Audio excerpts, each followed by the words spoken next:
જ્યારે બજારમાં ફ્રેશ મકાઈ જોઈને ત્યારે લાવ્યા વગર રહેવાય જ નહીં. તો આવો બનાવીએ મકાઈનું સ્વાદિષ્ટ શાક થોડીક જ મિનિટોમાં. સાથે સાથે ગામડાની દેશી રીતે ચૂલા પર બનાવશું એટલે એનો સ્વાદ 2 ગણો વધારે વધી જશે. તો બસ એક તવીમાં આપણે થોડુંક તેલ ઉમેરી એમાં થોડીક લસણની કળીઓ, 1 ટમેટું અને 2 ડુંગળી જેટલું આપણે ફ્રાય કરી લેશું. આ રીતે આપણે બધું ફ્રાય કરીને જો એને પેસ્ટ બનાવીને શાકમાં નાખીએ ને તો ખૂબ જ સરસ લાગે છે. હવે અહીંયા 1 ચમચી જેટલા ધાણા ઉમેરશું અને 1 ચમચી જેટલું જીરું ઉમેરશું. મકાઈ હેલ્થ માટે ખૂબ જ સારી હોય છે અને વેઇટ લોસ માટે પણ એનું બહુ સારું કામ હોય છે.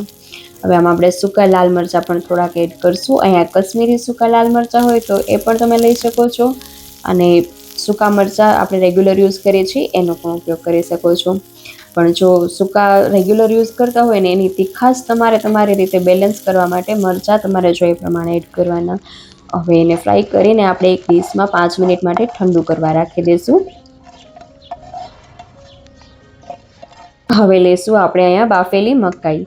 આ મકાઈને આપણે કુકરમાં 3 સીટી પાડવાની છે એટલે મસ્ત બફાઈ જશે. બહુ છુંદા જેવી બી નહીં થાય અને સરસ બફાઈ જશે. અને આ રીતે એને કટ કરી લેશું તો એનો એક દાણો છૂટો પડી જશે. હવે આપણે આ જે ફ્રાય કરેલો મસાલો છે એની પેસ્ટ બનાવી લેશું.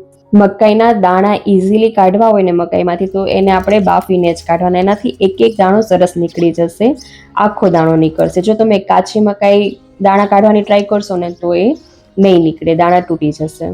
હવે અહીંયા આપણે ચૂલા પર એક કઢાઈ લઈ લીધી છે ને એમાં તેલ 4 પાવડા જેટલું ઉમેર્યું છે અને રાઈ જીરું તતડાવી લઈશું.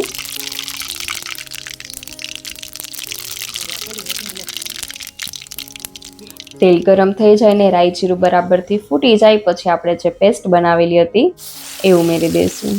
શાકમાં આ પેસ્ટનો વઘાર કરતા એની સુગંધ એટલી સરસ આવે છે. કોઈ પણ મહેમાન આવે ને તો પણ તમે આ શાક બનાવીને આપશો ને તો ખૂબ જ ટેસ્ટી લાગશે. બધા પૂછશે કે આ તમે શાક કઈ રીતે બનાવ્યું છે.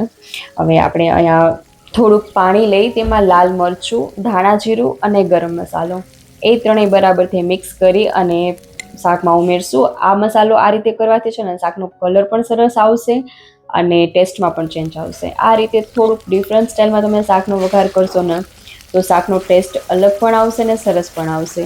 આ બધી પ્રોસેસ કરતાં આપણે શાક બનાવતા 10 જ મિનિટ લાગે છે, બહુ વધારે વાર નથી લાગતી.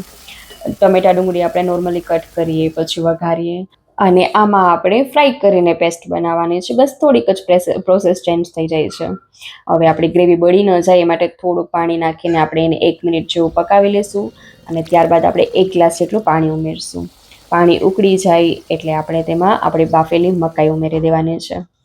જેને એકદમ ઇન્સ્ટન્ટ સરસ ટેસ્ટી શાક, આપણે મહેમાન આવે તો ચટવાળું પનીરનું કે બીજું કાંઈ પણ શાક બનાવો એના કરતાં ફટાફટ આ શાક બની જાય. લાગે બી થોડુંક નવું, સરસ અને હેલ્ધી પણ ખરા. અને હવે ઉપર આપણે થોડીક કસૂરી મેથી ક્રશ કરીને ઉમેરી દઈશું અને મસાલા સાથે આપણે મકાઈને 2 મિનિટ જેવું પકાવી લઈશું જેનાથી મસાલો સરસ ઓબ્ઝર્વ કરી લે અને શાકનો ટેસ્ટ સરસ આવે. હવે આ રીતે 2 મિનિટ જેવું પકાવી અને આપણે કોથમીરના પાન સ્પ્રિંકલ કરી દઈશું અને તૈયાર છે આપણું ટેસ્ટી મકાઈનું શાક. અને તમે રોટલા સાથે, રોટલી સાથે, પાઉં સાથે ગમે તેના સાથે ખાઈ શકો છો. તો એકવાર તમે પણ બનાવીને જરૂર ટ્રાય કરજો. તો તમને મારી દેશી ચૂલાની કાઠિયાવાડી રેસિપીઝ કેવી લાગે છે કમેન્ટ સેક્શનમાં લખીને જરૂર કહેજો. અને વિડીયો ગમ્યો હોય તો એક લાઇક, શેર અને ચેનલને સબસ્ક્રાઈબ કરવાનું ના ભૂલતા. આગળ મળશું નવી રેસિપી સાથે. ત્યાં સુધી આવજો, Tata, bye bye, take care.